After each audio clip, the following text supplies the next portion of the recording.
Hi everybody, welcome once again to a low on health game video review. These are of course my little reviews that I do on the games I've played recently. I used to do write-ups of them, but now I just do these little videos because it's easier to share them on YouTube than actually type them up and then post them and nobody read them. For this particular batch, I will be talking about Dead Space 2 and Angry Birds, the very popular casual game that everybody has played or will be playing. So let's go ahead and start this up real quick. I'm going to talk about Angry Birds. Now, Angry Birds, of course, is just one of those casual games that apparently everybody seemed to play. It's basically on every single major phone. It's on the PCs now.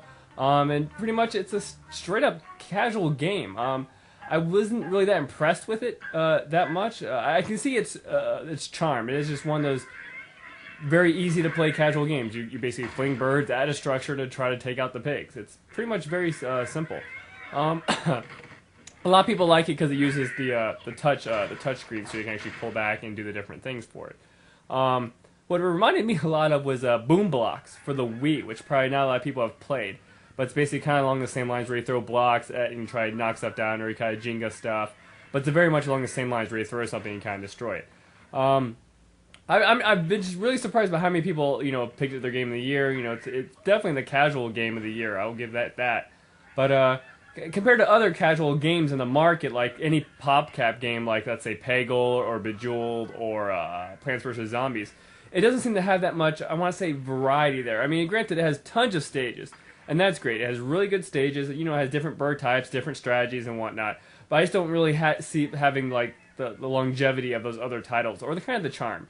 It does have its own. I'm not knocking it whatsoever. It's a good game. I play it every now and then, but you definitely can get to those levels where you just get stuck on, and you just come back to them later, and maybe you'll by sheer fluke of circumstance, you'll get through it. So that's kind of cool. It has that randomness to it, which I very much enjoy. Kind of like that's why I enjoy Peggle and Bejeweled to a point. But it's a decent little game. I enjoyed it, and definitely recommend it to any casual gamer out there. You can probably find a flash version of it if you're not already playing it on your phone.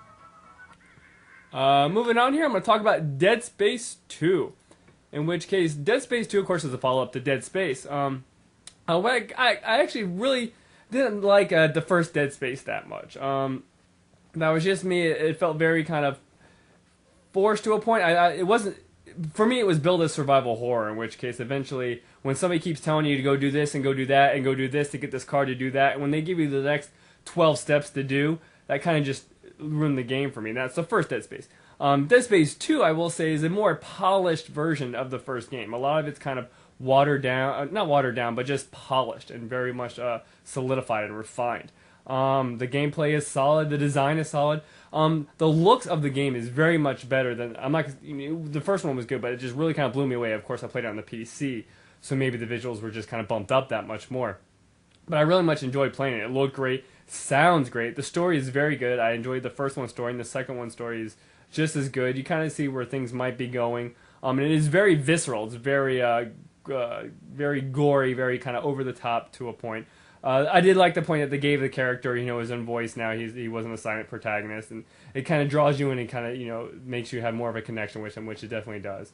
But I liked it. It's a good third-person shooter. It's kind of tactical. You have to shoot off the limbs and whatnot. You use different weapons, except when I played, I just used the basic the weapon. I like the point that you get a flashlight, and of course the flashlight doesn't require batteries or doesn't shut off or doesn't go off. It is the future, and your batteries definitely last as long as they do. The game also, story-wise, gave you kind of an overview of the world and why things are the way they are. And I like that immensely. I like them being able to give you, this is why, terraforming, planet cracking was needed and wanted because we ran out of resources, and this is, kind of the economy drove it that way. And this is, of course, taking place 3 years after the first one. It definitely has a lot of really cool set pieces. This one, too. You get a lot of kind of free-falling, a lot of space sequences and whatnot. What I also like, too, is the necromorphs. Besides just the adult ones, they have, kid ones, and they also have baby ones, in which case I want to showcase the baby one real quick.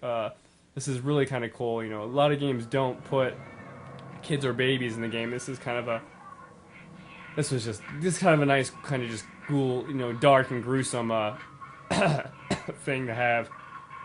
That's a baby necromorph, because you actually go to a nursery. And of course, they're kind of like the creepers where they just explode. Dead Space 2, I liked it. It's very good. It's very much a polished version of the first game. And I very much enjoyed it and recommend it to people out there. So that's kind of going to be it for this batch of games. Thank you as always for watching, and feel free to comment, and I'll catch you next time.